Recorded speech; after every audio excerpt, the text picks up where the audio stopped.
आता भिवंडीच्या दरात मिळणार सर्व प्रकारचे दर्जेदार कपडे अगदी तुमच्या जवळ. Bhiwandi textiles, Neral. Linen, khadi, cotton, special white आणि लग्नासाठी बस्ता, शेरवानी, सूट, जोधपुरी आणि हो, ॲक्सेसरीज सुद्धा. भिवंडी टेक्सटाईल्स, तुमच्या विश्वासाचं नवं ठिकाण. शॉप नंबर 1-2, युवराज रेसिडेन्सी, नेरळ कळम रोड, नेरळ येथे. अधिक माहितीसाठी खाली दिलेल्या क्रमांकावर संपर्क करा.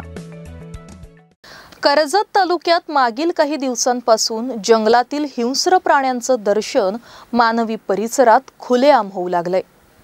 चोहोबाजूला असलेली घनदाट जंगलं आणि या जंगलात राहणारे बिबटे यामुळे त्यांच्या हालचालींचा अनुभव अनेकांना येऊ लागलाय. अशातच तुंगी येथील एका शेतकऱ्याच्या गोठ्यात बांधलेल्या वासराची बिबट्यानं शिकार केल्याची धक्कादायक घटना समोर आली आहे. या घटनेत शेतकऱ्याचं आर्थिक नुकसान झालं असून परिसरात भीतीचं वातावरण निर्माण झालंय. कर्जत तालुक्यातील अतिदुर्गम भाग म्हणून ओळखल्या जाणाऱ्या तुंगी गावातील शेतकरी यशवंत आसवले यांची गोवंशीय जनावरं नेहमीप्रमाणे रात्री गोठ्यात बांधलेली होती. त्यामध्ये एक वासरू दोरीनं बांधलेल्या अवस्थेत होतं. रात्रीच्या वेळी जंगल परिसरातून आलेल्या बिबट्यानं या वासरावर झडप घालून त्याला ठार केलं. वासरू दोरीनं बांधलेलं असल्यानं त्याला पळून जाणं शक्य झालं नाही. माणसांची चाहूल लागताच बिबट्यानं आपलं भक्ष्य अर्धवट खाऊन जंगलात धूम ठोकली.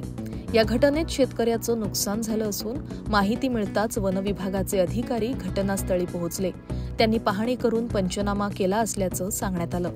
सध्या या घटनेमुळे परिसरातील नागरिकांमध्ये भीतीचं वातावरण पसरलंय.